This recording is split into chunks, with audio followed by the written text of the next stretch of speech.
성부와 성자와 성령의 이름으로 말씀드립니다. 아멘.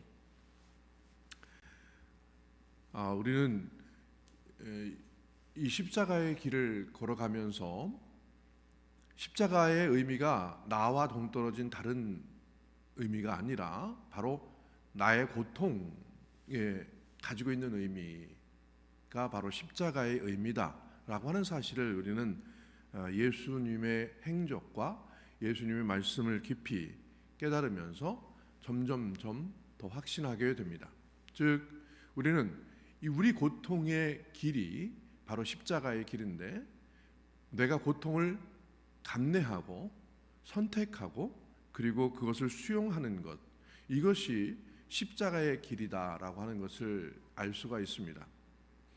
내가 만약에 나에게 오는 고통을 피하거나 외면하거나 또는 그 고통의 감정으로 호소해서 감정의 뒤로 숨는다거나 라고 할 수 있다고 생각해서 그 고통을 피하려고 하지만, 사실은 그 고통은 내가 하는 생각과 또 내 감정과 상관없이 나에게 존재하는 것이기 때문에 고통은 피할 수도 없으면서 결국은 고통이 우리에게 가져다주는 맨 뒤에 있는 십자가의 맨 끝에 있는 기쁨이라고 하는 그 기쁨의 성과를 알 수가 없습니다. 오늘 히브리서에서 사도 바울로 예측이 되고 있지만 또 다른 그 저자라고 얘기하고 있는 이 히브리서의 저자는 바로 우리들에게 이렇게 이야기를 하고 있습니다. 이렇게 많은 증인들이 구름처럼 우리를 둘러싸고 있으니 우리도 온갖 무거운 짐과 우리를 얽어매는 죄를 벗어버리고 우리가 달려야 할 길을 꾸준히 달려갑시다. 그리고 우리의 믿음의 근원이시며 완성자이신 예수만을 바라봅시다. 그분은 장차 누릴 기쁨을 생각하며 부끄러움도 상관하지 않고 십자가의 고통을 견뎌내시고 지금은 하느님의 옥좌 오른편에 앉아 계십니다. 이렇게 말씀하십니다. 이 히브리서의 말씀뿐만 아니라 사도 바울과 신약 성경의 예수의 십자가를 이야기할 때 거기에 예수의 고통이라고 하는 것이 얼마나 큰지, 그것이 무엇인지는 자세히 이야기하지 않고 있으나 예수는 바로 십자가의 순환과 또 수치와 고통을 참아 견뎌내서 이룩해낸 승리를 쟁취하신 분으로 많이 묘사되고 있습니다. 그러나 사도 바울은 분명히 얘기하고 있죠. 우리는 바로 다른 것이 아니라 십자가의 어리석음을 자랑하는 사람이다, 이렇게 얘기를 합니다. 십자가의 어리석음이라고 하는 것은 다른 사람들이 다 피하고 외면하는 그 고통의 길을 우리는 스스로 짊어지고 스스로 감당해내는 그런 사람들이다라고 하는 것입니다. 물론 또 숭고한 것은 다른 사람의 고통을 대신 짊어지는 일입니다. 그렇지만 이 고통은 다른 사람의 고통 이전에 나 자신의 고통을 짊어지고 그것을 수용하는 것이 먼저입니다. 나에게 오는 고통이 얼마나 심각한 것인지, 또는 나에게 오는 고통이 실체가 무엇인지, 그 뿌리가 무엇이고 그것이 가지고 있는 특징이 무엇인지, 이것을 내가 그 고통과 마주서지 않으면 그 고통이 무엇인지 잘 모릅니다. 근데 고통은 우리를 아프게 하고 괴로우니 우리는 그저 고통을 피해서 도망간다라고 하는 본능에 충실하다 보면 우리는 그 고통이 가지고 있는 형체나 또 고통이 어디에 있는지, 그리고 그 고통이 나한테 무엇을 요구하고 있는지, 이런 것들과 전혀 상관없이 나는 다른 행동을 하고 있다는 사실을 알게 됩니다. 고통은 사실은 우리 자신에게 나 자신을 돌아보라고 하는 첫 번째 신호이기도 합니다. 우리는 우리 자신을 제대로 알지 못한 채로 살아갑니다. 근데 바로 우리 자신이 나에게 이야기하는 가장 보편적인 언어, 그것을 고통이라고 이야기할 수 있겠습니다. 고통은 바로 나 자신을 돌아보라고 나에게 보내는 신호입니다. 그것이 병이라면 그 병은 바로 나에게 나 자신을 돌아보라고, 내 육체를 돌아보라고 하는 신호입니다. 또 그 고통이 내가 수치스러운 기억으로 가득 차 있다면 그것은 바로 내 마음을 들여다보고 내 마음이 그런 기억과 나 자신은 어떤 구별이 되는 것인지, 그리고 고통을 받고 있는 나는 무엇이며 그 고통의 정체는 무엇인지를 분명하게 알아보는 것이 고통이라고 하는 것을 마주설 때 우리가 꼭 해야 되는 것입니다. 그래서 우리는 고통과 마주서지 않으면 우리는 그 고통이 무엇인지조차 모른 채 도망가고 회피하는 그런 선택을 하게 됩니다. 그러나 고통은 나 자신이 나에게 하는 신호요, 언어이기 때문에 그 고통과 마주해서 고통이 무엇인지를 알아보아야 합니다. 그건 또한 나 자신이 나에게 하는 말씀일 뿐만 아니라 때로는 하느님께서 나에게 하시는 말씀일 수도 있습니다. 하느님께서 나를 부르시고 또 나에게 무언가를 말씀하실 때 고통을 수반한다는 것입니다. 그 고통은 여러 가지 우연하거나 또 이 세상에서 겪게 되는 그 고통의 형태를 지니고 있습니다. 병이 들거나 교통사고를 당하거나 다른 사람에게 모욕을 받거나 억울한 일을 당하거나 여러 가지 형태로 나에게 그 고통이 다가옵니다.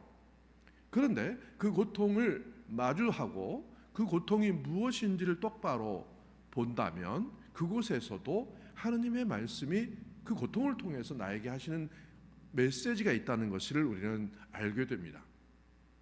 고통은 이렇게 하느님께서 우리를 시험하시는 것일 뿐만 아니라 우리에게 어떤 좋은 말씀, 복음 말씀을 우리에게 주시고자 하는 그런 신호이기도 합니다. 그러면 왜 이런 고통스러운 신호를 하느님께서 주시는가? 그것은 우리가 상관할 바가 아닙니다. 말씀하시는 하느님이 선택하신 것이고 우리는 그것이 하느님의 말씀이라고 하는 것을 깨닫고 들으려면 바로 그것에 귀를 열어야 하죠. 그것은 바로 고통을 마주하는 것입니다.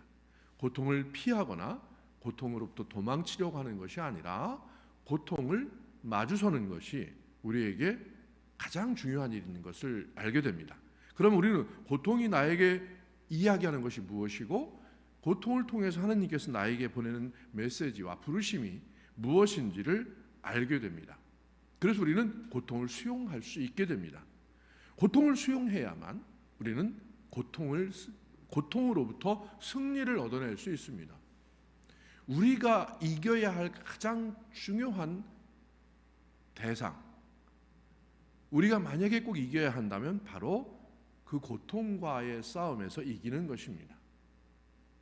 고통과의 싸움에서 이기는 길은 고통을 피하려고 하거나 고통을 없애려고 하는 그런 것으로만 이루어지지 않습니다. 그것은 고통이 어떤 형태로 무엇인지를 알아보고 그것을 마주보고 그리고 나서 그것을 수용해야만 바로 고통과 맞서서 우리는 이길 수가 있습니다. 그래서 오늘 히브리서에서 그렇게 얘기합니다.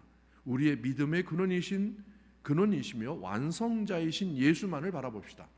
예수님이 우리 믿음의 근원이시고 완성자이시라고 하는 뜻은 바로 예수님께서 바로 그 고통을 어떻게 마주하셨고 고통을 어떻게 이겨내셨는가를 우리에게 가장 분명하고 확실하게 보여주신 것, 그것이 바로 십자가 그리고 십자가의 길이라고 하는 것입니다.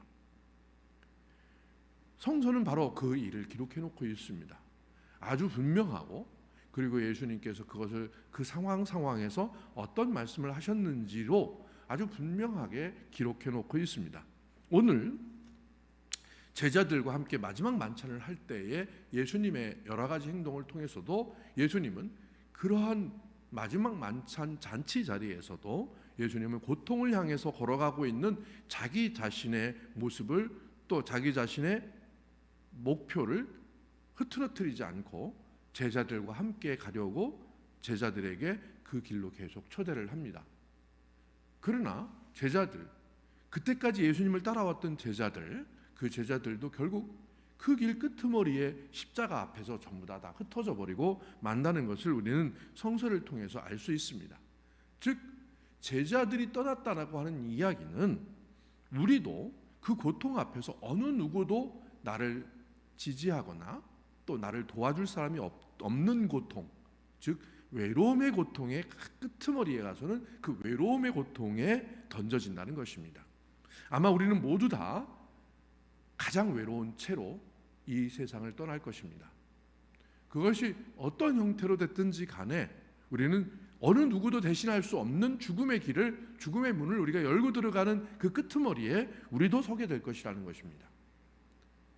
그렇다면 그때에 예수님께서 십자가에 도달해서 그때까지 예수를 충실하게 쫓아다니던 제자들도 그 자리에 하나도 없었다는 사실이 얼마나 예수님께서 우리에게 우리의 인생 전체를 아우르셨는지를 십자가를 통해서 우리에게 가르쳐 주신다는 사실입니다.